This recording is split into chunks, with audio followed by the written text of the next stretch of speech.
मित्रों नमस्कार।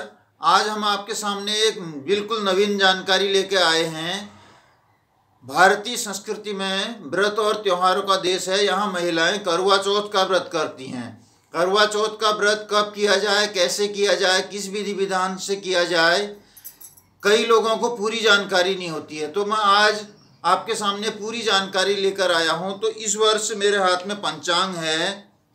जो करवा चौथ का व्रत है वो शरद पूर्णिमा के बाद जो प्रथमा द्वितीया तृतीया चतुर्थी तिथि आती है, चतुर्थी तिथि को किया जाता है। और कुछ व्रत सूर्योदय तिथि से माने जाते हैं, कुछ व्रत चंद्रोदय तिथि से माने जाते हैं। लेकिन करवा चौथ का जो व्रत है वो चंद्र दर्शन के अनुसार चंद्रोदय के समय चतुर्थी तिथि होना आवश्यक है। तो माताओं बहनों से मैं कहूँगा कि इस वर्ष चतुर्थी तिथि बुधवार के दिन 4 तारीख को पड़ रही है। तो उस दिन 56 घड़ी 52 पल्ला यानी कि पूरे दिन भर दिन रात लगभग चतुर्थी तिथि है। तो चतुर्थी तिथि को दीपावली से पहले जो चतुर्थी पड़ती है उस दिन करवा चौथ मनाया जाता है। इसे करक चतुर्थी भी कहते हैं। करक चतुर्थी को ही करवा चौथ कहते हैं। ये भारत में पंजाब, उत्तर प्रदेश, हरियाणा, मध्य प्रदेश, राजस्थान का मुख्य पर्व है। लेकिन आज के समय में ये पूरे भारत में मनाया जाने लगा है।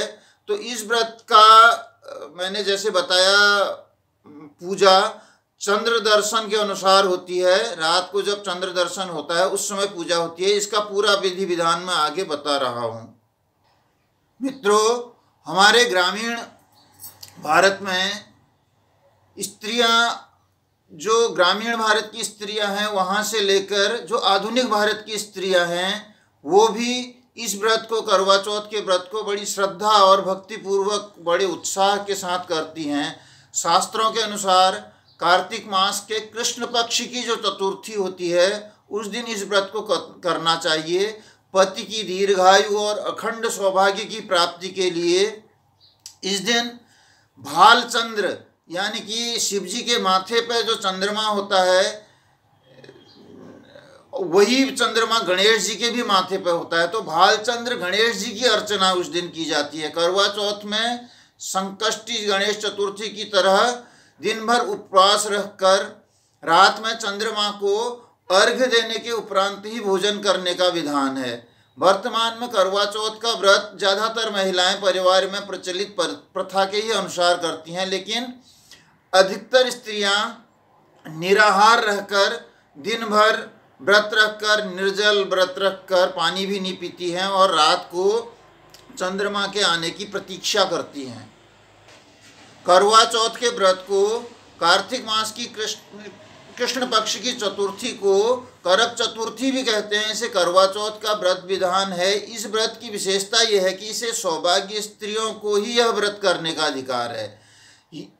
कोई भी स्त्री आयु, वर्ण, जात, संप्रदाय किसी भी पंथ की हो इस व्रत को कर सकती है। सभी को इस व्रत को करने का अधिकार है। लेकिन वो सौभाग्यवती स्त्रियां होनी चाहिए। जो सुहागिन स्त्रियां हैं, जिनकी शादी विवाह हो जाता है, पाणी ग्रहण संस्कार के बंधन में जो बंध चुकी हैं, तो किसी भी आयु का स्त्रियां इस व्रत को रख सकती हैं। यह व्रत लगातार 12 वर्ष या 16 वर्ष तक लगातार किया जा सकता है। इसके पश्चात इस व्रत का उद्यापन भी किया जाता है। लेकिन जो सुहागन स्त्रियां इस व्रत को आजीवन रखना चाहती हैं इस व्रत को आजीवन भी रख सकती हैं। तो सुहागन स्त्रियां अपने सुहाग के रक्षार्थ इस व्रत का पालन करती हैं और जो पालन कर सकती हैं उन्हें यह व्रत करना चाहिए। भारत देश, हमारे देश में वैसे तो चौथ माता के कई मंदिर हैं, लेकिन सबसे प्राचीन मंदिर राजस्थान के सवाई माधोपुर जिले के करवा के बरवाड़ा गांव में स्थित है। चौथ माता के नाम पर इस गांव का नाम बरवाड़ा से चौथ का बरवाड़ा पड़ गया है। चौथ माता के मंदिर की स्थापना महाराजा भीम सिंह ने की थी। करवा चौथ के व्रत करने का विधान है कि कार्तिक कृष्ण पक्ष के चंद्रोदय व्यापिनी तिथि चतुर्थी अर्थात चतुर्थी की रात्रि को जिस समय चंद्रमा दिखाई देने वाला है उसी दिन प्रातः सूर्योदय से पूर्व स्नान करके अपनी पति के आरोग्य की कामना करके, सुहाग की कामना करके, आरोग्य और सौभाग्य की कामना करते हुए दिन भर निराहार रहकर शाम को चंद्रोदय के समय उसका व्रत और पूजन किया जाता है। इसका पूजन और व्रत की विधि इस प्रकार से है। करवा चौथ के दिन भगवान शिव, पार्वती, स्वामी कार्तिकेय, शिव पार्वती के पुत्र और गणेश एवं चंद्रमा का पूजन करना चाहिए। पूजन करने के लिए बालू अथवा सफ़ेद मिट्टी की बेदी बनाकर उपरोक्त वर्णिक जो मैंने बताए सभी देवता शिव, पार्वती, कार्तिकेय, गणेश और चंद्रमा, इनकी पूजा करनी चाहिए, इनकी स्थापना करनी चाहिए। नैवेद्य में शुद्ध घी के आटे में शुद्ध घी का आटा सेक कर भून कर उसमें शक्कर अथवा खांड मिलाकर उसके मोदक नैवेद्य हेतु बनाना चाहिए। अब है करुआ किस प्रकार बनाया जाता है। काली मिट्टी में शक्कर की चाशनी मिलाकर उस मिट्टी से तैयार किए हुए मिट्टी के करवे अथवा तांबे से बने हुए करवे तैयार किए जाते हैं। इनकी संख्या 10 या 13 अपनी सामर्थ्य के अनुसार आप रख सकते हैं। करवा चौथ का व्रत करने के पीछे मनसा सभी सौभाग्यवती सुहागिन स्त्रियों की ये होती है कि हमारे पति की लंबी आयु हो, दीर्घायु हो, घर में सुख शांति समृद्धि आए। तो करवा चौथ की पूजा के दौरान एक समूह में बैठकर सुहागिन औरतें गीत गाते हुए थालियों की फेरी लगाती हैं। इस प्रकार से महिलाएं सामूहिक बैठकर पहले पूजन करती हैं, फिर फेरी लगाती हैं। करवा चौथ के दिन बालू अथवा सफ़ेद मिट्टी की वेदी पर शिव, पार्वती, कार्तिकेय, गणेश और चंद्रमा की स्थापना करके मूर्ति के अभाव में सुपारी पर नाड़ा बांधकर देवता की भावना मन में रख के उसको स्थापित कर सकते हैं।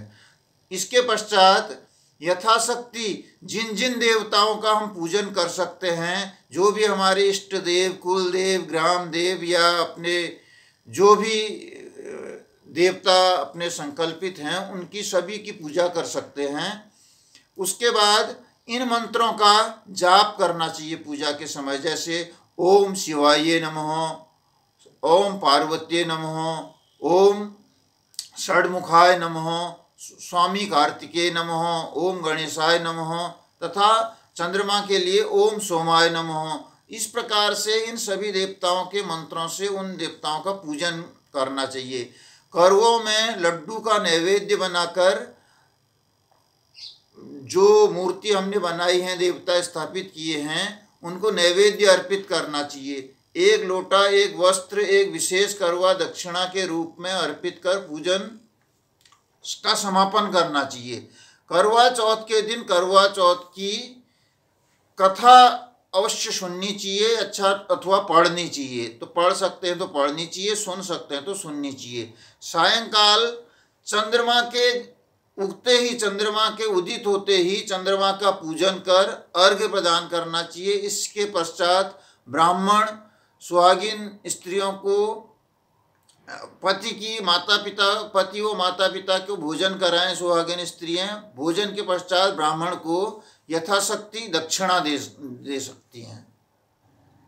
यदि आपकी पति की माता यानी कि सास जीवित हैं तो उनको अपनी सामर्थ्य के अनुसार लोटा, वस्त्र और विशेष भेंट देकर उनसे आशीर्वाद लेना चाहिए। यदि वह जीवित न हो तो उनके तुल्य या समकक्ष कोई दूसरी महिला हो, वृद्ध महिला हो, तो उनको वो सामग्री भेंट कर उनसे आशीर्वाद ले सकते हैं। इसी के पश्चात पति का पूजन कर, चंद्रमा का पूजन कर, पति का पूजन कर और तब जो है परिवार के सदस्य भोजन करते हैं।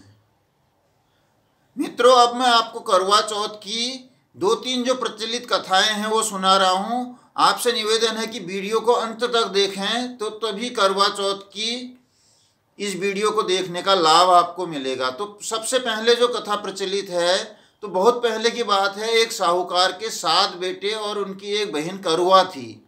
सभी 7 भाई अपनी बहन से बहुत प्यार करते थे, यहाँ तक कि वो पहले उसे खाना खिलाते और बाद में स्वयं खाते थे। एक बार उनकी बहन ससुराल से मायके आई हुई थी। शाम को भाई जब अपना व्यापार व्यवसाय बंद करके घर आए तो उन्होंने देखा बहन बहुत व्याकुल थी। सभी भाई खाना खाने बैठे और अपनी बहन से भी खाना खाने का आग्रह करने लगे, लेकिन बहन ने बताया कि उसका आज करवा चौथ का निर्जल व्रत है। वह खाना सिर्फ चंद्रमा को देखकर, उसे अर्घ देकर ही खा सकती है। चूँकि चंद्रमा तो अभी तक नहीं निकला है, इसलिए वह भूख प्यास से व्याकुल हो उठी है। सबसे छोटे भाई ने अपनी बहन की हालत उससे देखी नहीं गई, तो वो थोड़ी दूर पीपल के पेड़ पर एक दीपक जलाकर चलनी की ओट में रख देता है।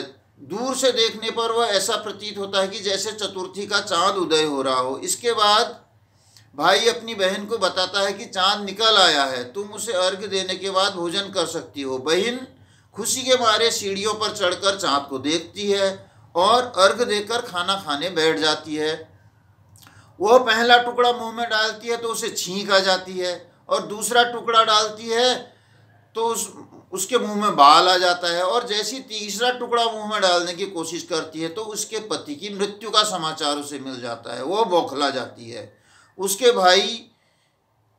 भाभी उसे सच्चाई से अवगत कराती हैं और उससे ऐसा क्यों हुआ, करवा चौथ का व्रत गलत तरीके से टूटने के कारण देवता उससे नाराज हो गए हैं और ऐसा उसने किया है, यह बताती हैं। सच्चाई जानने के बाद करवा निश्चय करती है कि वह अपने पति के अंतिम संस्कार नहीं होने देगी और अपने सतीत्व से उन्हें पुनर्जीवन दिलाकर पूरे साल तक अपने पति के शव के पास बैठी रहती है और उसकी देखभाल करती है। उसके ऊपर उगने वाली सुईनुमा घास को वह एकत्रित करती जाती है। 1 साल बाद फिर करवा चौथ का दिन आता है। उसकी भाभी करवा चौथ का व्रत रखती हैं। जब भाभियां उसे आशीर्वाद लेने आती हैं तो प्रत्येक भाभी यम सुई लो, पी सुई दो, मुझे भी अपनी जैसी सुहागन बना दो, ऐसा आग्रह अपनी भाभीयों से करती है। लेकिन हर भाभी उसे अगली भाभी से आग्रह करके चली जाती है। इस प्रकार से 6ठे नंबर की भाभी जब आती है तो करवा उससे भी यह बात दोहराती है कि भाभी उसे बताती है कि चूंकि सबसे छोटे भाई की वजह से उसका व्रत टूटा था और उसकी पत्नी में ही शक्ति है कि तुम्हारे पति को दोबारा जीवित कर सकती है, इसलिए वह आए और तुम उसे पकड़ लेना, तब तक तुम्हारे पति को जिंदा न कर दे, उसे मत छोड़ना। ऐसा कह के वह चली जाती है। अंत में छोटी भाभी आती है तो करवा उनसे भी सुहागिन बनने का आग्रह करती है, लेकिन वह टाल मटोली करती है। इसे देखकर करवा उन्हें जोर से पकड़ लेती है और अपने सुहाग को जिंदा करने के लिए कहती है। भाभी उससे छुड़ाने के लिए नोचती है और खसोटती है, लेकिन करवा नहीं छोड़ती है। अंत में उसकी तपस्या देख भाभी का मन पसीज जाता है और अपनी छोटी उंगली का शिरा चीर कर उसमें से अमृत निकलता है तो वो उसके पति के मुंह में डाल देती है और करवा के पति तुरंत श्री गणेश कहता हुआ उठ बैठता है। इस प्रकार प्रभु की कृपा से उसकी छोटी भाभी के माध्यम से करवा को अपने सुहाग वापस मिल जाता है। श्री गणेश, माँ गौरी, जिस प्रकार करवा को चिर सुहागन वरदान आपसे मिला है वैसा ही सुहागन सभी को बनाए। ये थी प्रथम कथा। करवा चौथ की एक दूसरी कथा है।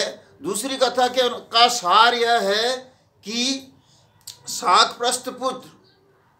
प्रस्थपुर वेद धर्मा ब्राह्मण की विधवा पुत्री वीरवती ने करवा चौथ का व्रत किया था। नियमानुसार उसे चंद्रोदय के बाद भोजन करना था, परंतु उससे भूख सही नहीं गई और वह व्याकुल हो गई। उसके चारों भाइयों से अपनी बहन की व्याकुलता नहीं देखी गई और उन्होंने पीपल की आड़ में आतिशबाजी से सुंदर प्रकाश फैलाकर चंद्रोदय दिखा और वीरवती को भोजन करा दिया। परिणाम यह हुआ कि उसका पति तत्काल अदृश्य हो गया। अधीर वीरवती ने 12 महीने तक प्रत्येक चतुर्थी को व्रत रखा और करवा चौथ के दिन उसकी तपस्या से पुनः उसका पति प्राप्त हो गया। ये थी दूसरी कथा। मित्रों, अब करवा चौथ की तीसरी कथा जो है वो इस प्रकार से है। एक समय की बात है, एक करवा नाम की पतिव्रता स्त्री अपने पति के साथ नदी के किनारे गांव में रहती थी। एक दिन उसका पति नदी में स्नान करने गया। स्नान करते समय वहां से एक मगरमच्छ निकला, उसका पैर पकड़ दिया। वह मनुष्य करवा करवा कहकर अपनी पत्नी को पुकारने लगा। उसकी आवाज़ सुनकर उसकी पत्नी करवा भागकर चली आई और आकर उसने मगर को कच्चे धागे से बांध दिया। मगर को बांधकर यमराज के यहाँ पहुंची और यमराज से कहने लगी, भगवान, मगर ने मेरे पति का पैर पकड़ लिया है। उस मगर को पैर पकड़ने के अपराध में आप अपने बल से नरक में ले जाओ। यमराज बोले, अभी मगर की आयु शेष है, अतः मैं उसे नहीं मार सकता। पर करवा बोली, अगर आप ऐसा नहीं करोगे तो मैं आपको श्राप देकर नष्ट कर दूंगी। यह सुनकर यमराज डर गए और उस पतिव्रता करवा के साथ आकर मगर को यमपुरी भेज दिया और करवा के पति को दीर्घायु दी। हे करवा माता, जैसा तुमने अपने पति की रक्षा की वैसी सभी पतियों की रक्षा करना। करवा चौथ के बारे में एक कथा और इस प्रकार से है। एक बार पांडुपुत्र अर्जुन तपस्या करने नीलगिरी नामक पर्वत पर चले गए। उधर द्रौपदी बहुत परेशान थी। उसकी कोई खबर न मिलने से उन्होंने श्री कृष्ण भगवान का ध्यान किया और चिंता व्यक्त की। कृष्ण भगवान ने कहा, बहना, इस तरह का प्रश्न एक बार माता पार्वती ने शंकर से किया था। पूजन कर चंद्रमा को अर्घ्य देकर फिर भोजन किया जाता है। सोने, चांदी या मिट्टी के करुए का आपस में आदान प्रदान किया जाता है, जो आपसी प्रेम भाव को बढ़ाता है। पूजन करने के बाद महिलाएं अपने सास ससुर और बड़ों को प्रणाम कर उनका आशीर्वाद लेती हैं। तब शंकर जी ने माता पार्वती को करवा चौथ का व्रत बतलाया। इस व्रत को करने से स्त्रियां अपने सुहाग की रक्षा कर हर आने वाले संकट से वैसे ही लड़ती हैं जैसे एक ब्राह्मण ने की थी। प्राचीन काल में एक ब्राह्मण था, उसके 4 लड़के, एक गुणवती लड़की थी। एक बार लड़की मायके में थी, तब करवा चौथ का व्रत पड़ा। उसने व्रत को विधि पूर्वक किया। पूरे दिन निर्जला रही, कुछ खाया पिया नहीं। पर उसके चारों भाई परेशान थे कि बहन को प्यास लगी होगी, भूख प्यास लगी होगी, पर बहन चंद्रोदय के बाद जल ग्रहण करेगी। भाइयों से न रहा गया। शाम होते ही उसकी बहन को बनावटी चंद्रोदय दिखा। एक भाई ने पीपल के पेड़ की छलनी पर चढ़ गया और दीपक दिखाकर छलनी से रोशनी उत्पन्न कर दी। तभी दूसरे भाई ने नीचे बहन को आवाज़ दी, देखो बहन, चंद्रमा निकल आया है, पूजन कर भोजन ग्रहण करो। बहन ने भोजन ग्रहण किया। भोजन ग्रहण करने के बाद उसके पति की मृत्यु हो गई। वह बहुत दुखी हो विलाप करने लगी। तभी वहाँ से इंद्राणी निकल रही थी, तो उनसे दुख देखा न गया। ब्राह्मण कन्या ने उनके पैर पकड़ लिए और दुख का कारण पूछा। तब इंद्राणी ने बताया, तूने चंद्र दर्शन किए बिना करवा चौथ का व्रत तोड़ दिया, इसलिए यह कष्ट मिला है। अब तू वर्ष भर चौथ के व्रत को नियम पूर्वक करना और तेरा पति जीवित हो जाएगा। उसने इंद्राणी के कहने के अनुसार चौथ का व्रत किया और पुनः सौभाग्यवती हो गई। इसलिए प्रत्येक स्त्री को अपने पति की दीर्घायु के लिए यह करवा चौथ का व्रत करना चाहिए। द्रौपदी ने यह व्रत किया और अर्जुन सकुशल मनोवांछित फल प्राप्त कर वापस लौट आए। तभी से हिंदू महिलाएं अपने अखंड सुहाग के लिए करवा चौथ का व्रत करती हैं।